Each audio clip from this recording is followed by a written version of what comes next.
Hey there and welcome back to another video. I got a question recently inside of my saxophone success community. If you don't know what that is, it's a group of like-minded saxophonists who are all trying to get better and get feedback from me, from each other, get new content every month, live Q&As. Check it out. There's a link in the description down below, or you can just go to davepollack.com/SSC. Back to the question. He said to me something to the effect of, "Hey Dave, I know the, formula for a triad is 4 then 3. And the formula for a major 7 is 4, then 3, then 4. And a formula for dominant 7 is 4, then 3, then 3.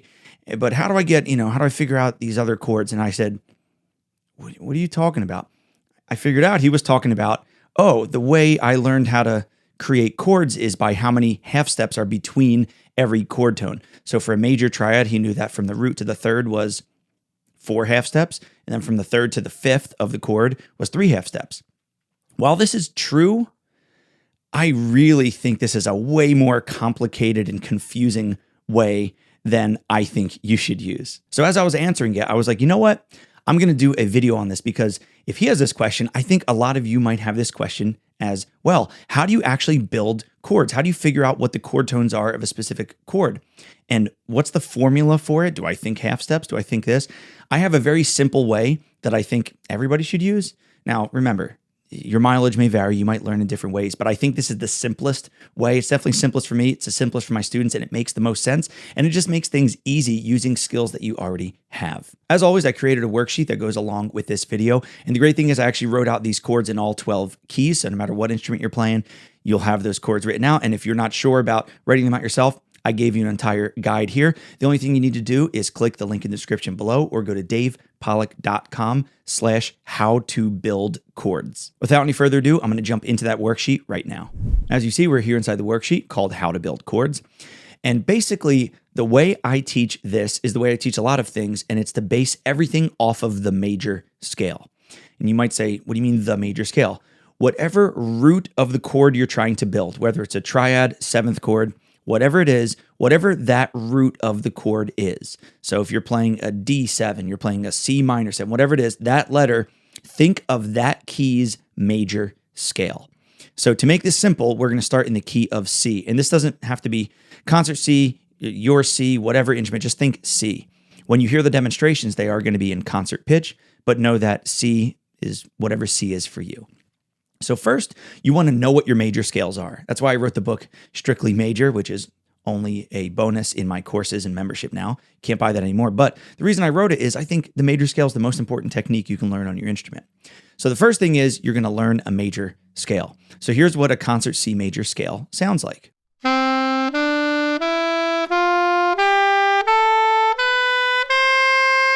From there, the only thing you're going to do to build different chords is just learn what the chord tones are of that key. Here's what I mean by chord tones. I mean using numbers. For example, the first thing you see here is major triad equals 1, 3, 5.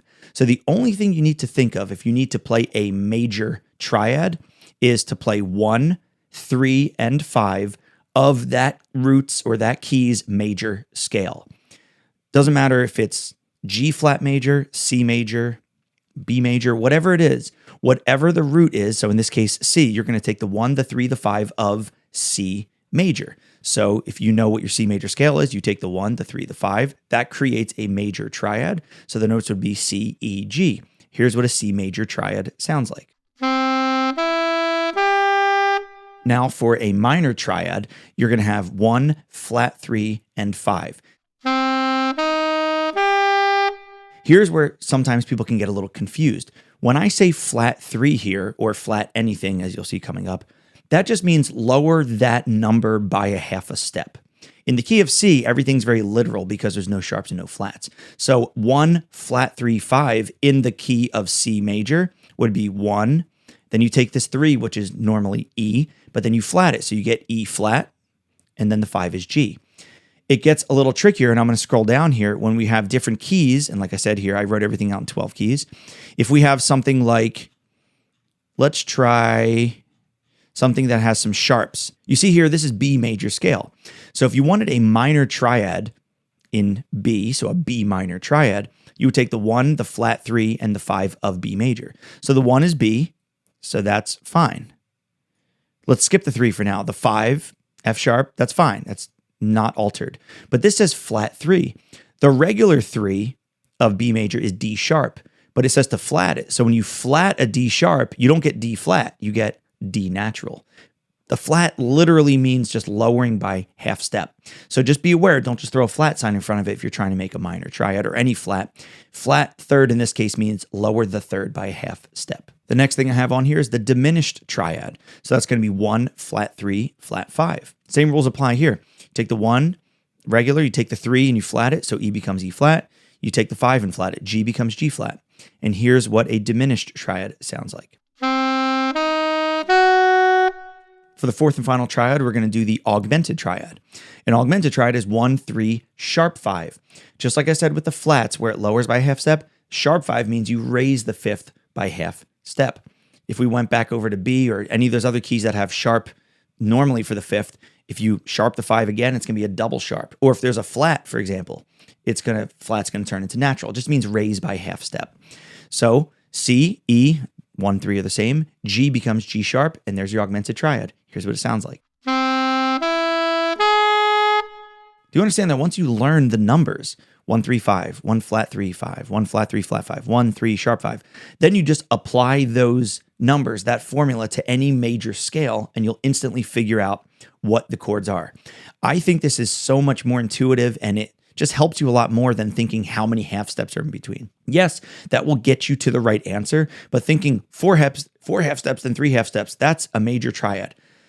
That doesn't really give you anything, but if you just say, oh, it's the 1, 3, 5 of a major scale, then you're combining what you know, major scale, with harmony, with a chord, and that's how you create it. Oh, a minor triad, you just alter that note. You might be saying, well, for a minor triad, can I take the 1, 3, 5 of a minor scale? That becomes tricky because when you start adding sevenths and talking about melodic minor, harmonic minor, this, that, I like to base everything off of one thing, the major scale. I think it's the easiest way. Just alter the major scale and it'll be the simplest for you. So below the triads, you're going to see the 5 main 7th chords you're probably going to come across.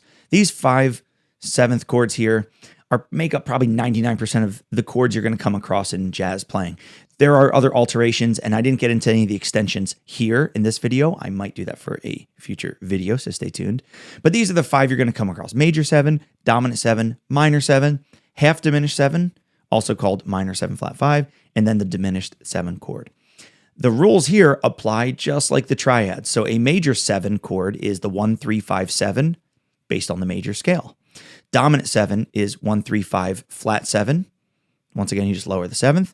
Minor 7, 1, flat 3, 5, flat 7. So now we're altering 2 notes. Half diminished 7, also called minor 7, flat 5, literally is a minor 7 chord, and you also flat the 5. So 1, flat 3, flat 5, flat 7. And then the most complicated one is a diminished 7 chord. So based on that root's major scale, you're going to have your 1, flat 3, flat 5, and literally double flat 7. So B becomes B double flat. Don't write the note A. A is the 6th. There's a lot of harmonic reasons and theoretical reasons why you shouldn't write that. Will it sound the same? Yes. Should you think A? No. Think B double flat. It'll help you out a lot, especially when you start reading chords and if you start writing stuff, and just think the double flat. So if you had a sharp for the 7th, for example, if we go down to something like D major, all the way down here at the bottom, we know that the 7th of D major is C sharp. So when we do 1, flat 3, flat 5, double flat 7, you get D is the 1, F sharp becomes F natural, A natural becomes A flat, C sharp becomes C flat. Because we're going from C sharp, lower 1 half step would be C natural, lower another half step becomes C flat, not B natural, just so you know. Now I'm going to play all 5 of these 7th chords so you can hear what they sound like while you see the chord on the screen.